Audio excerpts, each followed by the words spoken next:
I'm standing here in front of the home I just purchased in Miami Shores, Florida. For those of you that don't know, Miami Shores is basically a suburb of the city of Miami. It's known for big lots and beautiful homes and a very nice kind of family environment in this village. And this is a great example of a house that was built in 1938 that at this point needs a bit of TLC to bring it up to speed and make it more current and modern. So what I've decided to do is document the before, the during, and the after in both 360 videos like this, where you can pan around in every direction, as well as regular photos and videos, just to sort of have as a memory of the process. This is certainly the first time that I've undertaken a big project like this, so I'm excited to see how all that turns out. So here's the before walkthrough. Going through the front door here, you walk right into the living room, and the living room's got a great wood-burning fireplace. Obviously looks like it's original. I think this floor might be original, or maybe it was renovated at some point. Shelves and cabinets on both sides of the fireplace, which are cool. There's a bedroom back here that I'll show you guys after. But first, going up these two steps is what would have been, I guess, the dining room originally. Pretty nice size. I could definitely see having a nice meal in here. There's this room off the back, which I think was a screened-in porch at one point.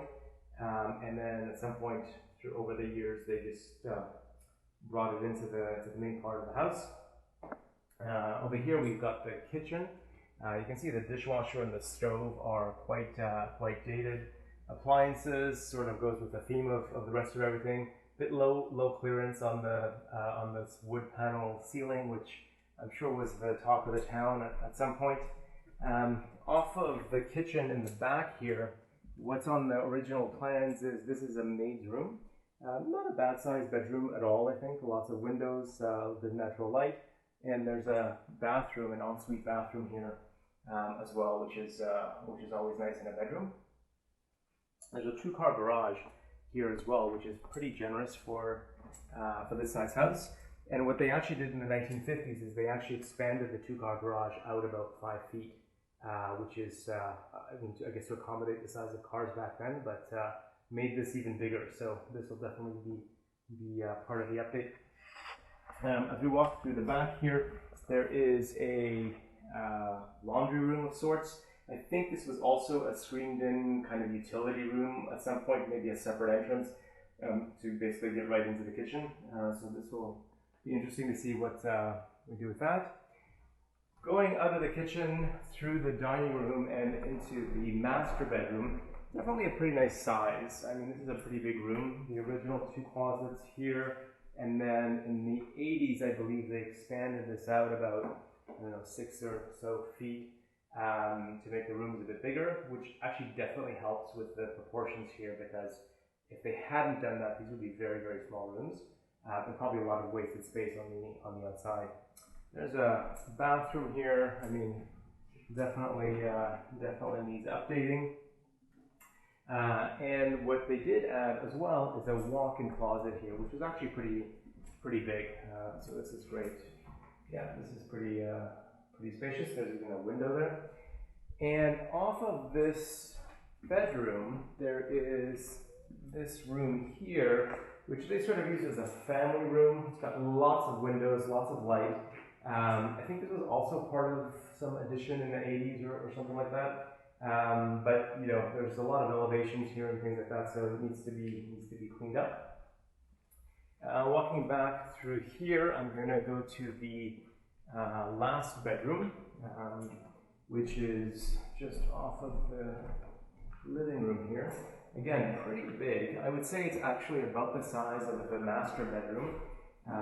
Definitely a good sized bedroom. Lots of light, again, lots of windows on almost all sides. A couple of closets. But it does need to be updated. This room does have its own, basically its own bathroom here. It's separate, but really I think meant to be connected to that room. So there's that, lots of closet space. And this is actually quite cool too. This is actually, I guess you'd keep a phone here. When they originally built this in the 30s and 40s. So pretty neat little phone nook with a space for a phone book there. So that's pretty cool. And the last thing I'm going to show you is the backyard. So obviously part of the great thing about living in Florida is it's basically mid-January right now, and going outside, nice warm sunny day today. Lots of space in the backyard. I mean, it's a pretty decent sized lot, like I mentioned. So there's room for pool and you know, something else to do in the rest of the space. Definitely looking forward to figuring out how I'm going to lay this out and how to best make use of the space outside. One thing that's kind of interesting is this plant here.